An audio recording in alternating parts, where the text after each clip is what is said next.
Ang kahiblang bitak sa Riles ang nagdulot na naman ng aberya sa operasyon ng MR3 kanina. Naging limitado ulit ang biyahe ng mga tren, rush hour pa man din. Nakatutok si Lia Manyalak del Castillo.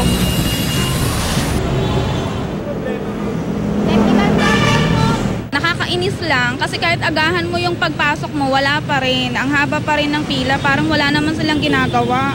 Kaya aga-aga, pinainit na ng MRT ang ulo ng mga pasahero sa North Avenue. Mahigit 1 oras na raw limitado ang biyahe ng MRT3 simula pasado alas 6 ng umaga kanina. Mula kasi North Avenue Station hanggang Shaw Boulevard lang at pabalik tumakbo ang mga tren. Ang pila sa North Avenue Station dakong pasado alas 6 ng umaga, umabot agad ng halos 1 kilometro. Nag-iikot ang gwardya para mag-abisong nagka-technical problem. Late na nga. Nasanay lang, puro late. Ay, wala naman choice eh. Ang iba, nag-bus na lang. Magko-commute na lang po ma'am ako sa bus. Mas mahihirapan din pong sumakay dun eh. Mas marami ding pasahero. So, baka sakali na lang po makasakay. So ngayon, malilate na lang po. Mag-aalas 8 na ng umaga na ibalik sa normal ang operasyon ng tren.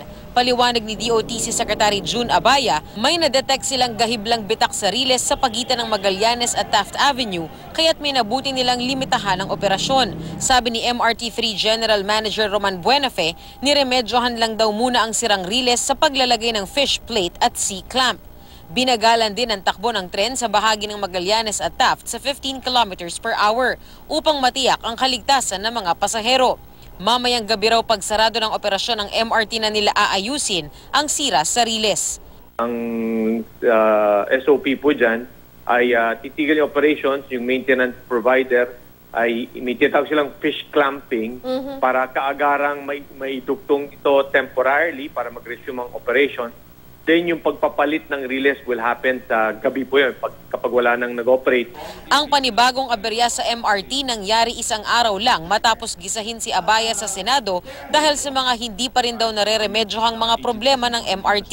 Napuna rin kahapon ang mga pagkukulang umano ni Abaya. Sagot dito ng kalihim, You should never be satisfied with any secretary. The people has the right to demand more of any good secretary, whether he's performing his job or not performing his job. Yung pagre-resign, sabi ko nga, I could go anytime. Itong paglilingkod sa bayan ay naging pribileyo sa akin. Lia Manyalak del Castillo, nakatutok, 24 oras.